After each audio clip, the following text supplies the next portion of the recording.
Yes, sir. Oh yeah, what's up? What's up, my brother?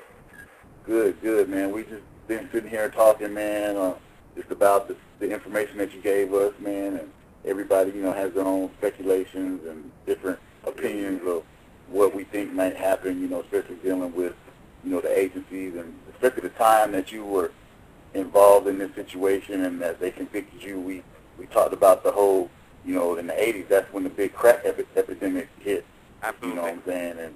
And we already know that, through the CIA and whatnot, have dropped the ball and admitted, putting drugs into the urban communities and whatnot. So, anytime you got that going on and a lot of money being distributed, whether it be clean money, or illegal money, you know what I'm saying, you always got to pay the piper, you know what I'm saying? And Yeah. my next question is, do you think that not only because of your association with your girlfriend, who, they pretty much pressed to get a conviction against you, do you think that because of your legitimate businesses that, the powers that be, you know what I'm saying, were they not getting a piece of, what you had going on, and they kind of, pulled the wool from you because of they weren't getting paid on the side from what you were making?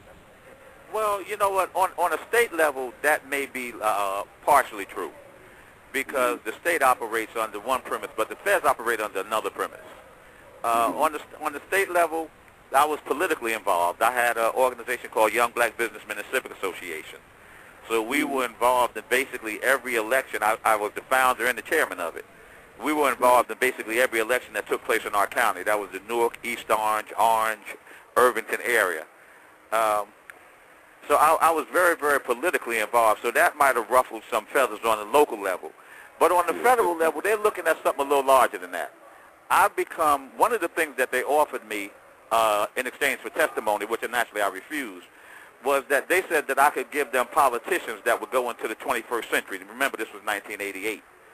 And that in exchange for that, I probably could have gotten 10 years. So for them, it's a career move. You know what I'm saying? For them, on the federal level, it's a career move. Judgeships are won by prosecutors. Appointments are made to circuit courts. So you become, I mean, although we are kings and pawns, kings in our own world, kings and queens and knights, we become pawns in their world. We become mere cannon fodder, and a stepping stone to a career. So, so that's how, it was less about what could happen on a more immediate level in terms of like what finances they could have, siphoned off, as to what kind of, where they could have went politically. Because, guys goes from those spots, from prosecutors, a lot of your former governors and senators were former prosecutors at some point. Exactly. So, it's a ladder. At that ladder, we're the low man on the totem pole, the ones that are in the game, quote unquote. So careers are made off of us. Well, you actually answered one of my questions about, the people in the legal system making a career off of you kind of being a fall guy or whatever. So let me go with this, man. Primarily we also are a music station, and we pretty much, are specific in urban music or whatever. So with that being said, my next question is, how do you feel that, the music industry, from what you've heard maybe on the inside and stuff like that since you've, been incarcerated, how responsible do you feel that the music industry and basically the urban artists in the music industry in promoting drug consumption and distribution? I think that we bear responsibility, and I say we because I'm also part of the culture, and I'm a writer. But I think that you bear a responsibility that if when you see a young 15 or 16-year-old talking about past the Cavassier or driving down the highway, getting money to fly away, or I'm getting keys from overseas, these are young, impressionable minds. When you see that, and then 4 years later he's standing in front of a judge and the judge is talking about life with no parole, then you can't duck that responsibility. We know that we have an influence in these urban areas, in the urban communities.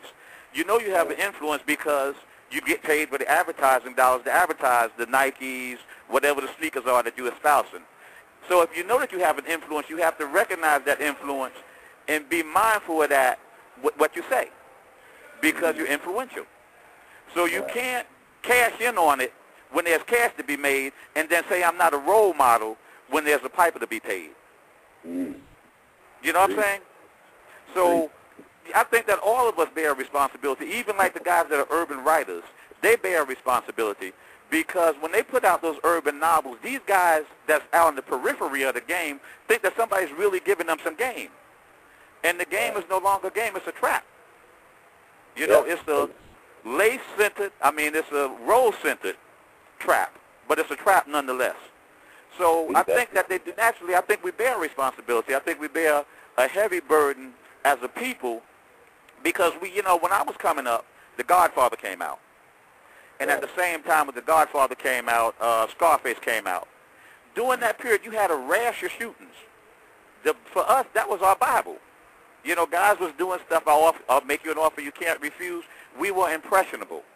Mm-hmm. And based upon those impressions, we did things. And there was, like I said, there was a rash of shootings during the time that you had that. So you can't say that these things don't impact, you know. But that's naive. From a federal prison. Not only is it not, it's intellectually dishonest. Because you see the impact every day. When you see copycat killers, it's because somebody is looking at something that somebody did and deciding to emulate. I know my daughter, she goes to school in Atlanta, one of my daughters, and she was telling me that in school, the kids started coming in with Cavassier. She was like 15 or 16 years old. But they was coming because they were following, they were emulating. They thought that life was supposed to imitate art rather than art imitating life. Right. So they was trying to imitate or emulate what they thought was hit, what they thought was in.